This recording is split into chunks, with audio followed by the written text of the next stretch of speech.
Imagine the most powerful leader on Earth hopping into an arena to fight a wild animal. Not a metaphor. That actually happened in ancient Rome. I'm talking about emperors stepping into the Colosseum's beast fights, the Venetianese, lions, leopards, bears, and even rhinos. It sounds insane, but the logic behind it was razor sharp. First, shock value equals power. In Rome, spectacle was politics. When an emperor risked his body, even if the risk was managed, he broadcast courage, divine favor, and absolute control over chaos. The crowd saw a living god who could tame nature. That's propaganda you can't buy with coins. Second, it was about connection. Tickets were free. Food was handed out. By walking onto the sand, an emperor said, "I'm one of you." In a world without social media, the arena was the ultimate feed. Likes measured in roars. But here's the twist. The Senate hated this. Rome's elite expected emperors to command from marble, not from the mud. Too much showmanship looked un-Roman, more circus than statecraft. Enter Commodus. He's the headliner of Imperial Showboating. Sources brag he killed hundreds of beasts, sometimes safe behind barriers, sometimes with staged advantages, like arrows from a platform. He fought as a gladiator too, charging fees the state quietly paid. The crowd? Hyped. The aristocracy? Mortified. To them, he wasn't elevating the throne. He was dragging it into the pit. And yet, the audience remembered. The spectacle stuck to his legacy like blood to sand. Commodus became the poster child for emperors who mistook applause for approval. The more he performed, the more he needed to perform. That spiral helped wreck his image and his reign. So, what do these imperial beast fights tell me about Rome? That the Colosseum wasn't just entertainment, it was a mirror. Romans valued courage, dominance over nature, generosity to the crowd, and the thrill of public risk.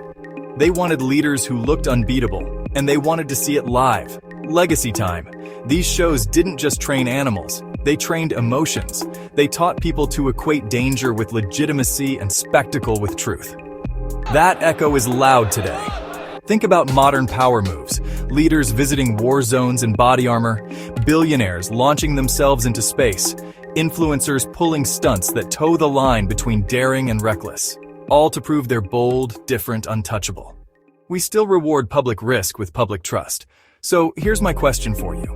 When a powerful person puts themselves on the line in front of all of us, are we witnessing bravery or branding?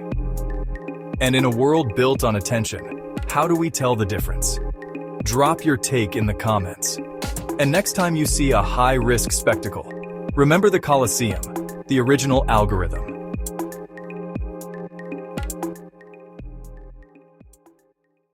Today's leaders understand the same principle. Calculated risk creates perceived authenticity. Social media has become our digital Colosseum, where viral moments replace roaring crowds. But the performance of authenticity can become its own trap. Romans understood crowd psychology in ways we're still learning. They knew shared danger creates shared identity. When leaders risk themselves publicly, they're asking us to validate their power. It's consent manufacturing through entertainment. History shows us these patterns repeat. Often, the more spectacular the show, the more unstable the power behind it. Commodus wasn't just an emperor, he was a warning about what happens when leaders become addicted to applause. So next time you see a powerful person taking public risks, ask yourself, what are they really fighting? Is it a real beast or just our perception? Because the arena is everywhere now.